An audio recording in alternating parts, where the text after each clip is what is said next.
If your Gmail trash is getting full, or you just want to clean up your inbox and free up some space, this video will show you exactly how to empty Gmail trash in just a few simple steps.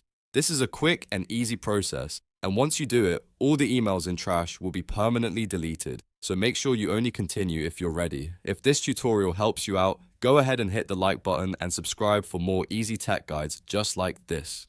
Alright, let's get into it. First, open your browser and go to Gmail by typing mail.google.com into the address bar. Once the Gmail page loads, sign into your account if you're prompted to do so. If you already have access, you'll go straight into your inbox. Now look over to the left side menu inside Gmail. You may need to click more if you don't immediately see every folder. Find trash in that left-hand menu and click it. This will open the folder where deleted emails are stored before they are permanently removed. Once you're inside trash, look at the top of the page. You should see an option that says Empty Trash Now. Click that option to begin the deletion process. Gmail will ask you to confirm because this action cannot be undone once the trash is emptied. When the confirmation box appears, click OK to continue.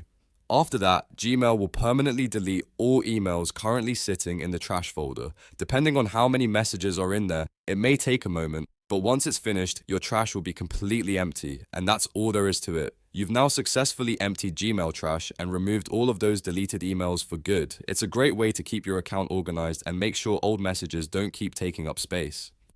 If this video helped you out, make sure to give it a like, subscribe for more simple Gmail and tech tutorials, and I'll see you in the next one.